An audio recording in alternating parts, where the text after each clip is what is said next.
Well, we've done it, boys and girls. We have reached the end of the year. And as per usual for the end of the year, we might as well go over what happened. And for me, that would be making a list about some of the races of 2020.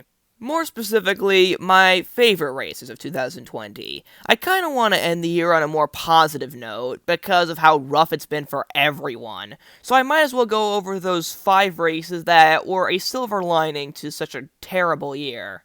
And with that, I will be doing my top 5 favorite races of 2020. Now, before I start, very big emphasis on the fact that this is 100% my opinion and not a factual list. This is just the 5 races that I enjoyed the most, and if you have a race that you enjoyed that I didn't feature on this list, that's fine. That just means we have different opinions. So, without further ado, here are my top 5 favorite races of 2020. At number 5, we have the Breeders' Cup Turf Sprint, which is a race that I would not have put on this list if it weren't for the fact that my mother was watching with me, because she kind of added a different perspective to the race that made me enjoy it more. For the most part, we were enjoying the Orange Muncher, aka Imprimus, and we were rooting for him to win, but my mom also thought Glass Slippers was a cute name, but I didn't know who the heck she was. So, when Glass Slippers happened to win the race and Imprimus got screwed, at first I was like, oh man. But with how much my mother kind of loved the horse, like she really liked Glass Slippers, she loved the name, and she fell in love with the horse, I kind of couldn't help but like her too, and thus the race itself also got way more loved than it really should have. But you know what? That's what happens. And she was also pointing out some of the small things that were cool, such as like the camera angles.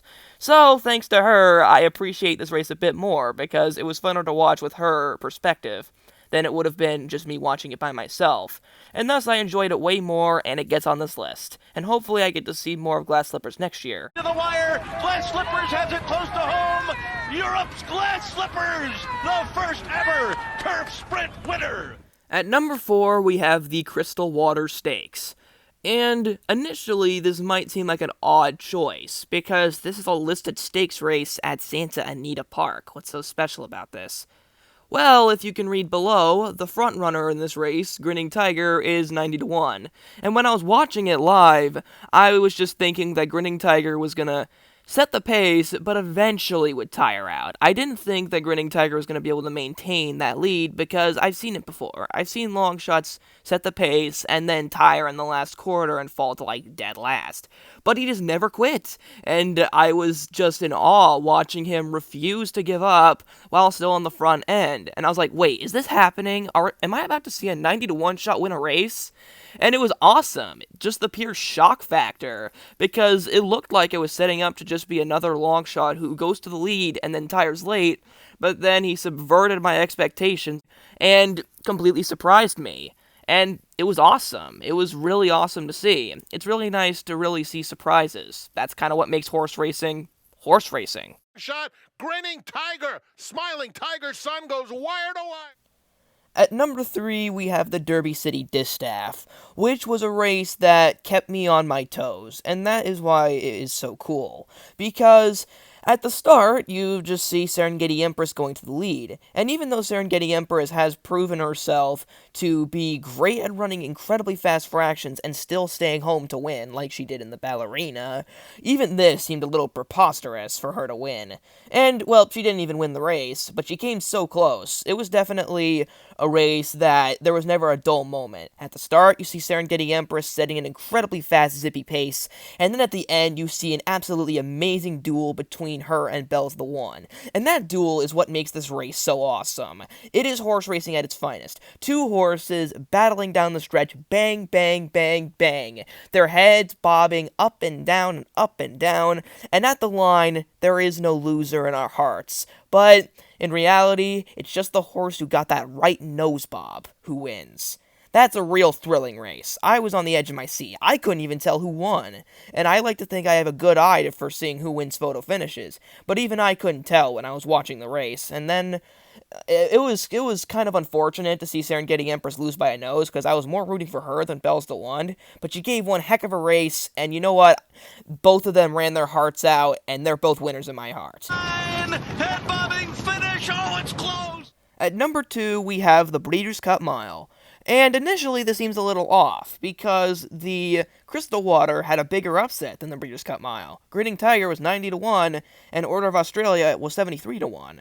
Both big upsets, but only one is 90-1 after all.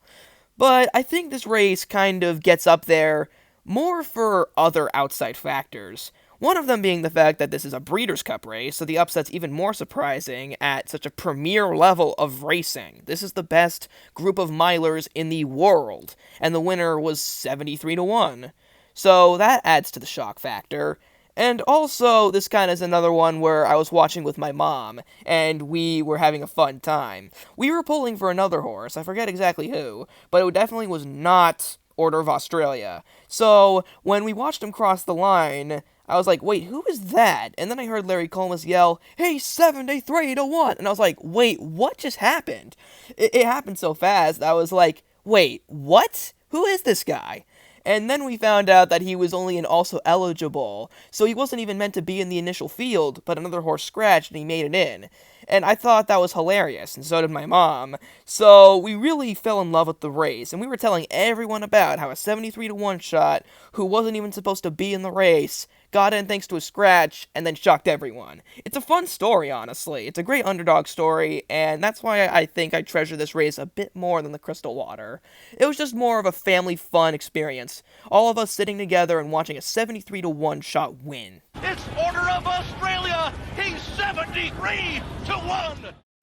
At number 1, we have the Preakness Stakes, which, out of all the Triple Crown races, is by far the best one, no doubt about it. Sure, the Belmont Stakes was kind of fun to watch, but it just didn't feel the same. It just felt like a shell of its former self due to it being only a mile and an eighth, and the Kentucky Derby was painfully uninteresting because it was just another Bob Baffert horse winning the Kentucky Derby.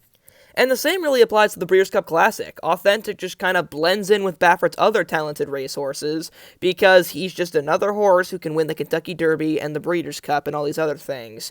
And we've seen plenty of other Baffert horses be able to do that. He just came off as just another Baffert horse to help run the monopoly. So to have Swiss Skydiver win, and for her to win the way that she did, was truly amazing to watch, because Swiss Skydiver is a real feel-good horse. Like, my family was rooting for her, even though I wanted her to win.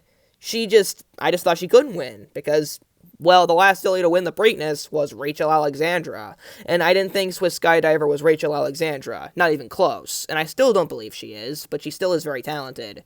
So, my parents were definitely on the side of Swiss Skydiver, and I was on the realist side, just expecting some boy to win the race. But then she snuck up on the rail, and I was like, what on earth is she doing? She just took the lead right there. And I thought that Authentic was going to regain that lead, but he never did. And it was amazing to watch. Just the filly refused to quit, fight against Authentic, down the stretch, just like in the Derby City Distaff. It was just an amazing battle, them just going bang, bang, bang. But Swiss Skydiver just kept that head in front. It was an amazing duel. Me and my family were both screaming our hearts out as we watched the race unfold, and for her to just win, I was like, how did she do that? It was just, it was awesome. It was just an awesome race. A great subversion of expectations, a great stretch battle. It's everything you want in a horse race. And that's why it's my number 1 favorite race of the year. So, hope you guys enjoyed this video. Comment down what your favorite races of the year are. And see you guys next year.